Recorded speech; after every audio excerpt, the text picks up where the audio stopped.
Votre nouveau rendez-vous flux libre vous est proposé par Suzuki.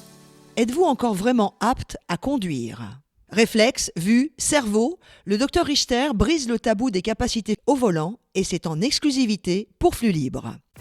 Le marché automobile en flux libre et sans tabou. Feuille de route. Saviez-vous que chaque année, des milliers de conducteurs perdent leur permis pour des raisons médicales ? Alors que ce soit à cause d'un problème de vue, d'un trouble cognitif ou d'une maladie chronique, l'aptitude à conduire ne va pas toujours de soi. Aujourd'hui, nous recevons le docteur Richter. Bonjour docteur. Bonjour. Président du syndicat des médecins agréés pour le contrôle médical d'aptitude à la conduite. Quels conseils me donnez-vous avant que je démarre ma voiture au moment où je m'assois au volant ? Alors quand je m'assois au volant, il faut savoir si je suis capable de m'asseoir déjà, premièrement. Si j'ai pas de problème avec mes membres inférieurs, mon bassin, mes hanches, etc. Deuxièmement, quand je suis au volant, je dois me dire, est-ce que je vois clair ? Est-ce que je n'ai pas bu 4 verres d'alcool ? Est-ce que j'ai pas pris un joint ? Est-ce que j'ai bien mes 2 mains qui fonctionnent, mes 2 pieds, mes 2 chevilles qui fonctionnent bien ? Dans ce cas-là, si tout va bien, que je ne suis pas attiré par autre chose, je peux conduire. Sinon, je me pose la question, je ne conduis pas. Quelles sont, docteur Richter, les aptitudes indispensables pour conduire en toute sécurité ? Une bonne mobilité, un examen neurologique normal, pas de problème physique. Du type ? Paralysie, fracture, plâtre, tout ce qui empêche la mobilité des 4 membres. La vue ? Il faut une vue impeccable, puisqu'on a des normes pour la vision, qui sont conducteurs qui ont un permis du groupe 1, léger, les voitures. Il faut avoir au minimum 5 dixièmes en acuité binoculaire. Binoculaire, c'est-à-dire les 2 yeux réunis. Il faut au minimum 5 dixièmes, corrigé ou non corrigé. Et 5 dixièmes, ça paraît faible pourtant. Ça paraît faible. Alors ça a été réformé en 2017 de mémoire, parce qu'avant c'était un peu plus strict. Si vous voulez, ils ont un peu élargi, parce qu'on estime les panneaux sont assez lumineux, sont assez grands, les pancartes sont correctement mises sur les bords de route, ce qui fait qu'on arrive quand même à bien lire les panneaux. La vision nocturne, c'est la même chose ? La vision nocturne, pas du tout. C'est un peu plus compliqué à interpréter, parce qu'en fait c'est subjectif. Alors, c'est pas évident qu'une personne vous dise « je vois mal la nuit », etc. Donc, les médecins agréés que nous sommes, quand nous examinons des usagers comme ça, nous pouvons limiter la conduite à la journée. Moi, je pose la question, est-ce que vous voyez bien la nuit ? Alors, la plupart des gens vous diront oui. Puis, il y a des gens qui sont honnêtes, qui vous disent « ah, le soir, docteur, quand je conduis, je suis un peu embêté parce que je vois moins, les phares me gênent, etc. » Donc là, dans ce cas-là, effectivement, on peut se poser des questions. Et on a possibilité, quand on examine ce type d'usager, d'empêcher la conduite nocturne. C'est-à-dire interdire la conduite entre le coucher du soleil et le lever du soleil. C'est déjà arrivé ? Oh, ça m'arrive régulièrement, bien sûr. Parlons de l'audition, important. La Bible des médecins agréés interdisait auparavant, avant 2022, interdisait à un sourd profond de conduire un véhicule du groupe lourd, c'est-à-dire des camions, etc. Cette interdiction a été levée moyennant des adaptations du véhicule, avec des prothèses s'il y en a besoin. Un sourd profond, malheureusement, il n'est pas adaptable, et avec des aménagements, des rétroviseurs bilatéraux, etc. Donc tout ce qui permet d'avoir une bonne vision de tout ce qui se passe autour de soi. Je voudrais qu'on fasse une pause sur tous nos amis qui sont atteints d'un handicap. Selon le handicap, on a une Bible. La Bible, c'est un arrêté qui est paru au journal officiel le 3 avril 2022, qui est notre référence avec toutes les pathologies qu'on peut rencontrer, qui permettent à un médecin agréé de délivrer une aptitude ou une inaptitude à la conduite. Ces pathologies sont classées.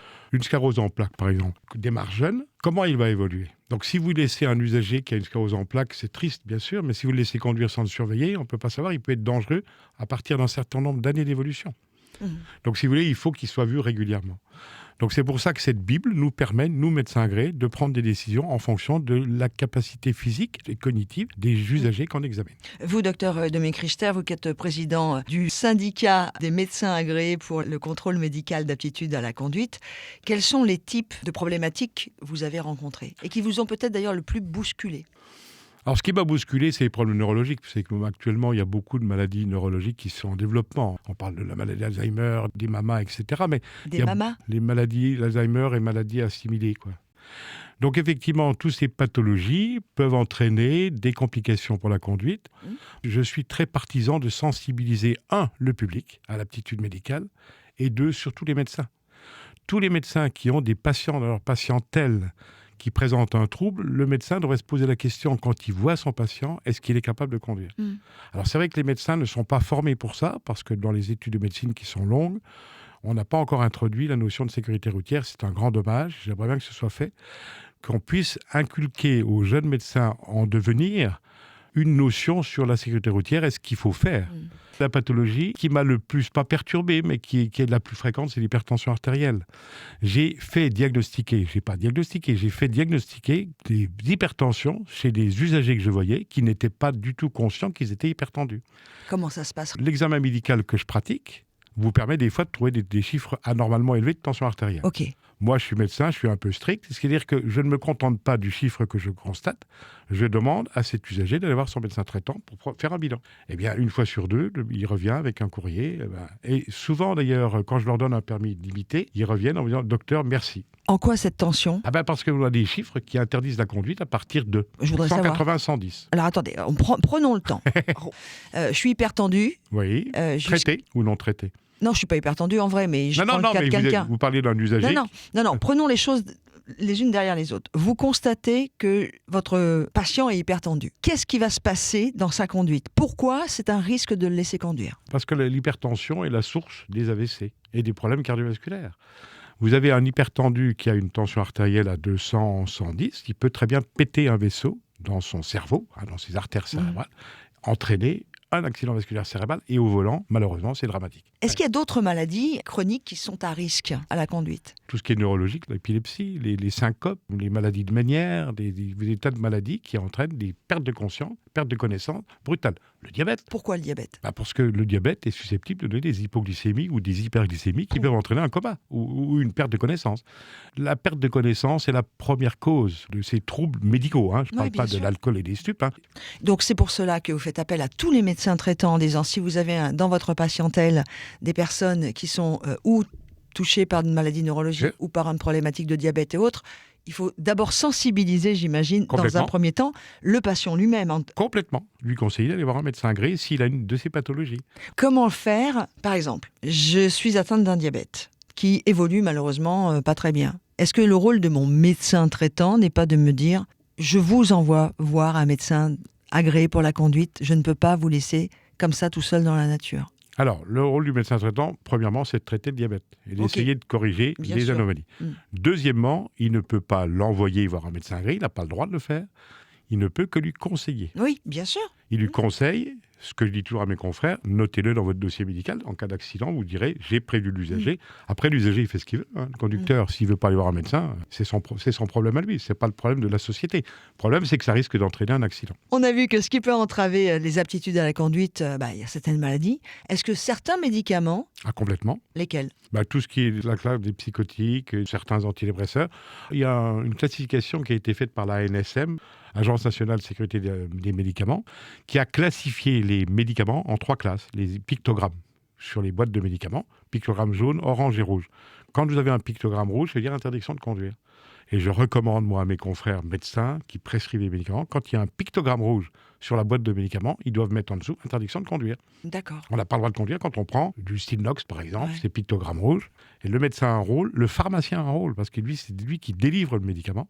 Pictogramme orange, on peut conduire avec l'assentiment des professionnels de santé qui donnent des conseils. Nous sommes en plein dans la période des allergies. Les antihistaminiques peuvent-ils avoir un rôle sur la conduite? Certains entraînent des troubles de la vigilance, bien sûr. D'accord. Oui, des phases d'endormissement. On va plonger dans le sujet de la vieillesse. Là aussi, nos aptitudes dégringolent.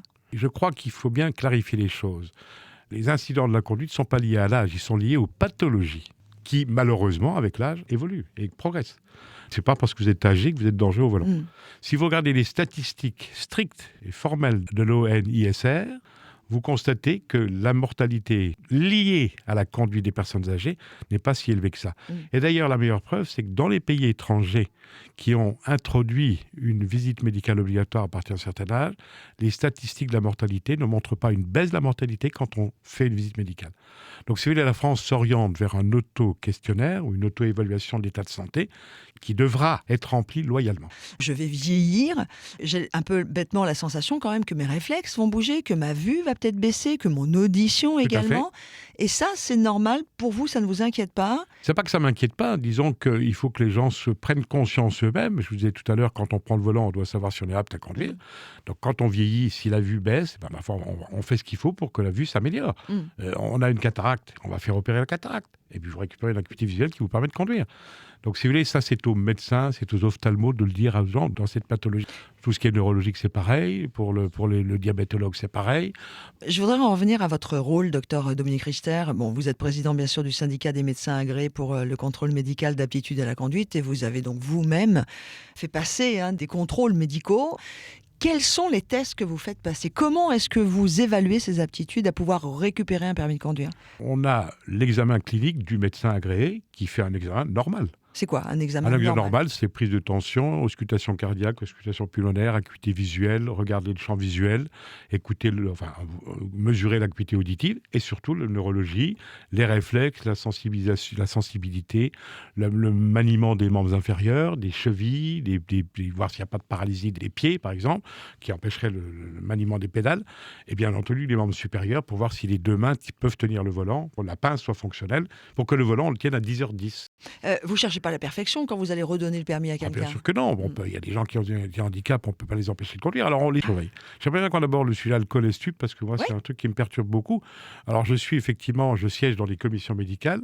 Commissions médicales, ce sont 2 médecins qui sont réunis sous l'égide du préfet. Donc le préfet impose des rendez-vous, des dates de rendez-vous dans un endroit, en général les préfectures, mais il y a des préfectures où ça se passe ailleurs. Ces médecins sont appelés par le préfet à examiner des usagers dont le permis a été suspendu, invalidé, annulé, suite à consommation alcool ou stupéfiant. Et malheureusement, on en a de plus en plus. C'est quand même la deuxième cause d'accident, c'est bien l'alcool au volant. Et surtout chez les 18-24 ans, où c'est Alors, la première cause de mortalité, Tout à fait. toute mortalité confondue. L'alcool crée quoi quand j'ai dépassé le stade ? Quand vous avez passé le stade, vous perdez complètement votre vigilance, vos réflexes, votre attention, et dans ce cas-là, vous perdez vos moyens de conduire. Autre stupéfiant ? Alors tous les autres stupéfiants, c'est pareil. Le joint, la cocaïne, les amphétamines, l'opium, les médicaments à base d'opium, il y en a beaucoup sur le marché. Ça crée quoi ?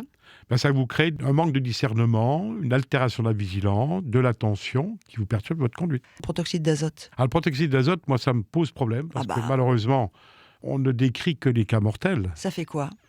Ça vous entraîne une espèce vous êtes dans un nuage, vous êtes sur un nuage. Donc vous êtes au volant, vous prenez comme si vous étiez dans une fusée, puis vous appuyez sur l'accélérateur, vous avez perdu complètement toute notion du temps, de l'espace, ce qui fait que vous faites n'importe quoi au volant, quoi. C'est ça, et ça dure pas très longtemps.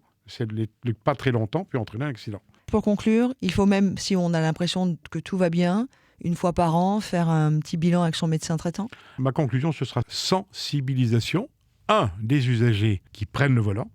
2, des médecins qui ont leurs patients. Alors, tout le monde n'a pas de médecin, c'est toujours pareil. Donc, effectivement, c'est bien aux usagers de faire attention quand ils sont au volant, de faire attention à être en état pour conduire. Merci beaucoup, Dr Richter. C'est moi qui vous remercie. Votre rendez-vous flux libre vous a été proposé par Suzuki.